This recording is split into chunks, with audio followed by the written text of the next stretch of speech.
I'm a private server player at heart, and I really am. And when I say I'm a private server player at heart, I've spent the last maybe 4 to 5 years on private servers. Obviously, I've been playing Classic along the way. No retail, really, or very little retail. The majority of my time has been spent on private servers. So what Blizzard have actually came out and said resonates with me massively. I'll be completely honest. I want to put that out there straight away. Their announcement of Fresh and how they're approaching it is actually beautiful. It's very, very, very similar to how private servers would launch a fresh vanilla server. So hats off to them there. I can't doubt that for a minute. The problem is I've been hooked into another community very recently, as you probably know. If you watch me on Twitch, which is twitch.tv/Scottejaye87, in case you didn't know, I have been doing a lot of the hardcore challenge, which the basics of the hardcore challenge is getting from 1 to 60 without dying. That's it, okay? There's not much more to it than that. But the little bit more to it than that is getting to 1 to 60 and then killing Ragnaros. So that's Road to Rag. That's what the plan is. The plan not was, is. The plan is on a fresh classic server when it comes out is getting from 1 to 60 without dying. A group of 40 of you then going in and killing Rag. I'm torn now. This launch is brilliant. We've even got a date. We've got a date for the open beta for these new fresh classic servers. They're going on a 12-month cycle. We're going to jump into all the details. But myself, I don't know whether I'm on the side of the hardcore scene or the private server scene, because I'm both really, really happy and really, really sad at the same time. So let's jump in and find out why. I think to find out why, firstly, let's look at the post that's just recently gone up by Blizzard. So, greetings, adventurers. WoW Classic Season of Mastery is coming. I mean, Season of Mastery. Could you not have just gone with just seasons? I mean, it's a season. This is a seasonal server. This is probably what they're going to do when TBC starts going stale. They'll do a seasonal TBC server. When RAF goes stale, they'll do a RAF seasonal server. It's not new. It's old. Private servers have done it for years. Blizz, catch up. But anyway, so they're giving all players a chance to start fresh and a level playing field. This time around, they're planning #slightly more changes. Just stop. So we'll launch new WoW Classic realms for Season of Mastery. These realms will invite new and current Classic players to begin fresh at level 1 for a complete reset of WoW Classic's content, starting again at the very beginning of World of Warcraft Saga. I should have probably said the World of Warcraft Saga. It wouldn't have sounded as weird. Now, what is different in WoW Classic Season of Mastery? As with the first release of WoW Classic, we're planning 6 content release phases in WoW Classic Season of Mastery. However, phase unlocks will happen faster. We're planning a 12-month cadence, with phases unlocking roughly every couple of months. Here's the current outline for the 6 phases. So, just to cut to the chase, the phases are pretty much the same. We're going to get like MC at the start, and we're going to get Nax at the end. Everything else in between, but every couple of months. So in a yearly cycle, we can go through the entirety of WoW Classic or Vanilla or however you want to put it. That's really good. Like that, I love that. I love the quick progression, getting in, one raid to the next, you're getting geared up, then bang, you're into the next. There's no downtime. There's no getting bored and drifting because you need to stick with it because it's not going to be long till phase 2 drops, phase 3, then phase 4, then phase 5, etc., etc. My problem comes with some of the next bits. So we can skip through all the phases. As I say, it's Molten Core, Oni, Moradon, PvP, Honor System and Battlegrounds up to phase 3 and 4. What? Alright, maybe it's not the same. Maybe we should actually sit back and look at this for a second. We've got no world PvP to begin with. That could be a good or a bad thing. I mean, we've actually got PvP systems in from phase 1. So we've got Battlegrounds in at phase 1. That is actually a very, very good thing. So yeah, in phase 1, as soon as the game launches, we've got Molten Core, Onyxia, Moradon, fine, and the PvP Honor System and Battlegrounds up to phase 3 and 4. We'll find out what that means afterwards. Phase 2, we're going to get Dire Maul, Azragos and Kazakh. That's fine. And then in phase 3, we're going to get Blackwing Lair, Dark Moon Fair, Dark Moon deck drops begin. Seems a bit of a random one just to include there. Phase 4, we're getting Zul'Gurub and the Green Dragons. In Phase 5, we're going to get the AQ War Effort, and obviously AQ raids open as their war efforts dictate. That's fine. And then Phase 6, we're going to get Nax and the Scourge invasions. Now, if we compare this to the original timeline, The honour system didn't actually come in until Phase 2, so as many of you will remember, we had World PvP ganking at the Searing Gorge flight path and things of the like.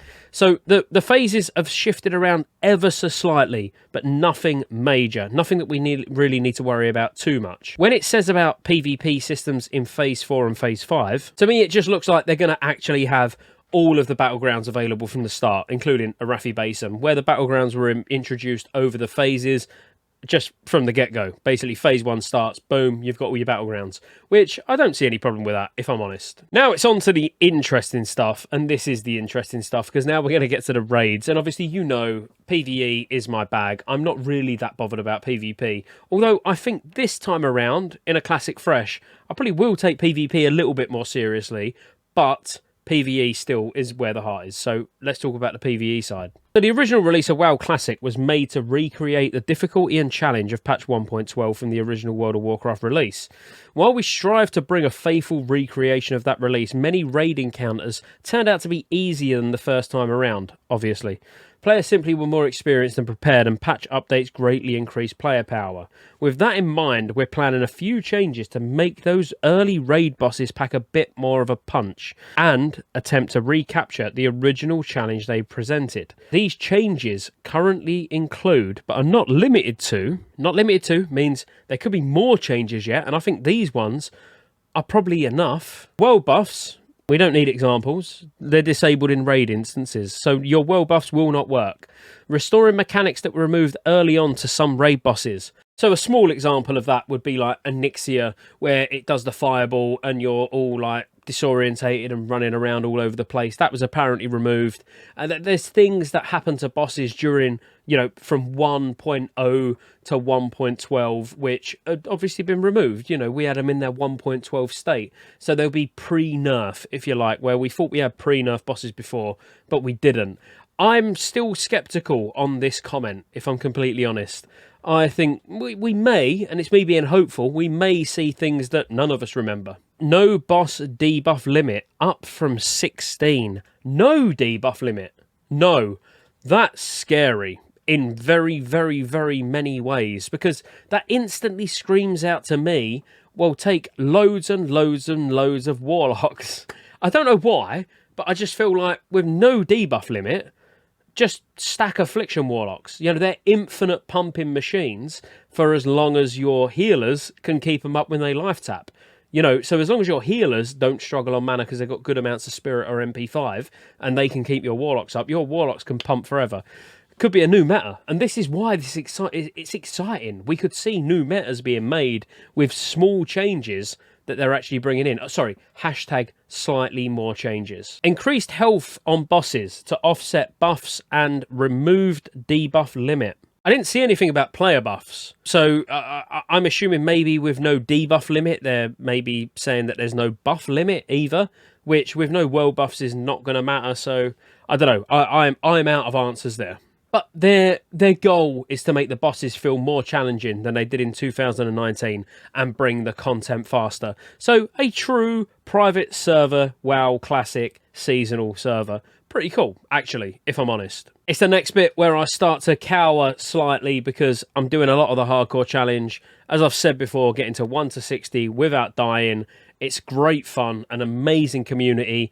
And unfortunately with this particular server, I'm not going to say with this change, because I'm sure Classic Hero servers are still going to be around, but with this particular style of server, the leveling experience is going to be quicker. It's going to be around 20% quicker because it's going to be following the classic TBC style leveling range from 1 to 60. As you can see here, we're planning on increasing experience gains from what they were in the first iteration of WoW Classic. Our current plan, which obviously could change, is to set them close to what the 1 to 60 XP rates are in the Burning Crusade Classic, with a bigger focus on quest XP increases. Also, while we're here, we've got quality of life updates. So, in addition, we're planning on introducing certain improvements that weren't in the original WoW Classic release, but that we think can help create a better experience, such as meeting stones converted to summoning stones.